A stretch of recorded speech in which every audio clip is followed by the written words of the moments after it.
Ever since I first stepped through the door behind me as Prime Minister, I have striven to make the United Kingdom a country that works not just for a privileged few, but for everyone, and to honour the result of the EU referendum. Back in 2016, we gave the British people a choice. Against all predictions, the British people voted to leave the European Union. I feel as certain today as I did 3 years ago that in a democracy, if you give people a choice, you have a duty to implement what they decide. I have done my best to do that. I negotiated the terms of our exit and a new relationship with our closest neighbours that protects jobs, our security, and our union. I have done everything I can to convince MPs to back that deal.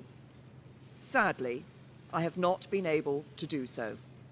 I tried 3 times.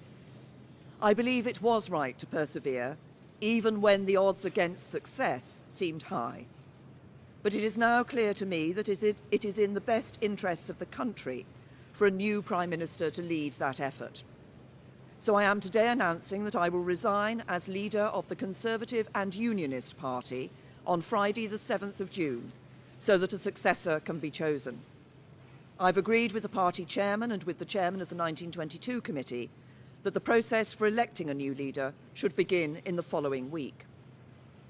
I have kept Her Majesty the Queen fully informed of my intentions, and I will continue to serve as her Prime Minister until the process has concluded.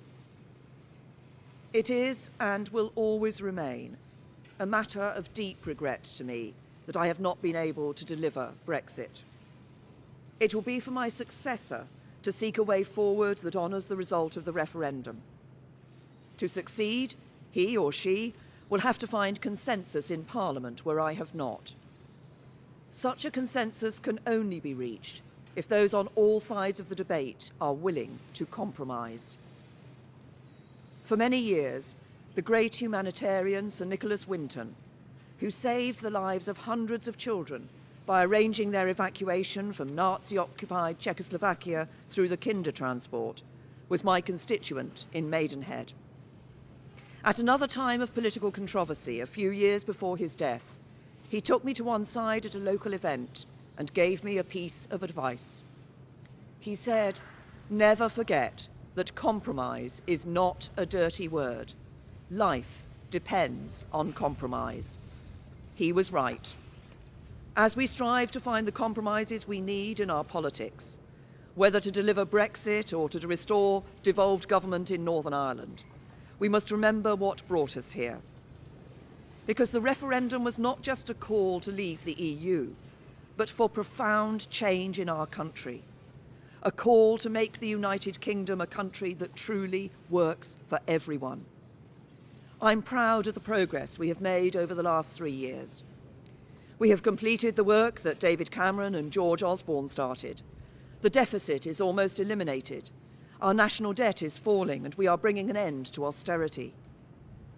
My focus has been on ensuring that the good jobs of the future will be created in communities across the whole country, not just in London and the South East, through our modern industrial strategy.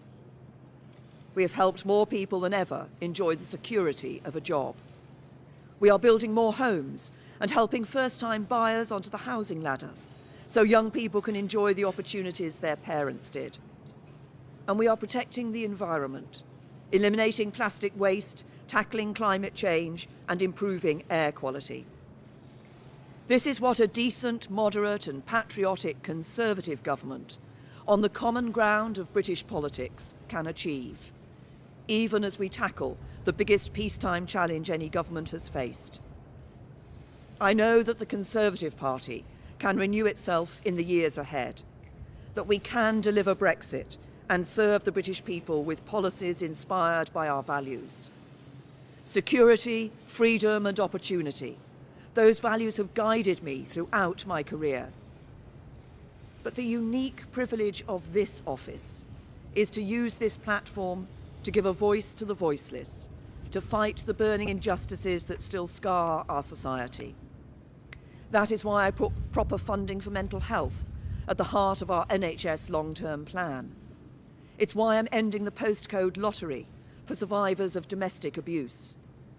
It is why the race disparity audit and gender pay reporting are shining a light on inequality so it has nowhere to hide. And it is why I set up the independent public inquiry into the tragedy at Grenfell Tower, to search for the truth, so nothing like it can ever happen again, and so the people who lost their lives that night are never forgotten.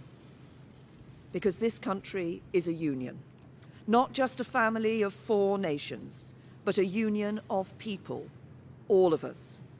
Whatever our background, the colour of our skin, or who we love, we stand together, and together we have a great future.